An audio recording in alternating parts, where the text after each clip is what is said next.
জিয়াভৰালী দলঙৰ কাষত কি চলিছে অসামাজিক কাৰ্যকলাপৰ ঘাটিত পৰিণত দুই দলঙৰ পাৰ জামুগুৰিহাটৰ জিয়াভৰালী নদীৰ ওপৰত থকা দুখনকৈ দলঙৰ কাষৰ বজাৰ গাঁও সংযোগী পথ আৰু জিয়াভৰালী নদীৰ ওপৰত থকা ৰেলৰ দলঙত এটা গধূলি হ'লে নিচাযুক্ত সামগ্ৰীৰ আড্ডা চলি থকা দেখা যায়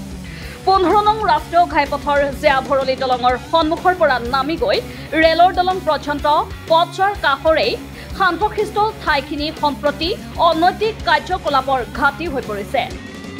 ইয়াৰ লগতে ৰাষ্ট্ৰীয় ঘাইপথটোৰ জিয়াভৰালী দলঙৰ সন্মুখৰ বাওঁফালে থকা নৱনিৰ্মিত চকীঘাট দলং সংযোগী পথছোৱাটো অনুৰূপ ধৰণৰ অসামাজিক কাৰ্যকলাপ সংঘটিত হৈ থকা পৰিলক্ষিত হৈছে বিভিন্ন ঠাইৰ পৰা অহা এছাম যুৱক যুৱতীয়ে উক্ত ঠাইত মিলিত হৈ অনৈতিক কাৰ্যত লিপ্ত হোৱা দেখা গৈছে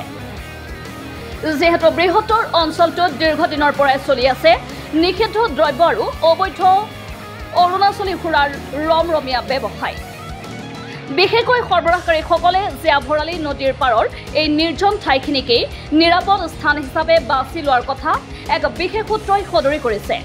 উক্ত সূত্ৰটোৰ মতে নিষিদ্ধ দ্ৰব্য আৰু অবৈধ অৰুণাচলী সুৰা সৰবৰাহকাৰীসকলে আৰক্ষীৰ সৈতে গোপন বুজাবুজি কৰি সেই অঞ্চলটোত নিৰ্বিঘ্নে চলাই গৈছে নিজৰ ৰমৰমীয়া ব্যৱসায় যুৱ প্ৰজন্মক ধ্বংসৰ মুখলৈ ঠেলি দিয়া এনেবোৰ মাৰাত্মক ঘটনা সন্দৰ্ভত সচেতন ৰাইজে জামুগুৰি আৰক্ষীক অভিযোগ দাখিল কৰাৰ পিছতো কোনো ধৰণৰ প্ৰয়োজনীয় ব্যৱস্থা গ্ৰহণ কৰা নাই আৰক্ষীয়ে যাৰ ফলস্বৰূপে সচেতন ৰাইজে এতিয়া চিন্তিত হৈ পৰা পৰিলক্ষিত হৈছে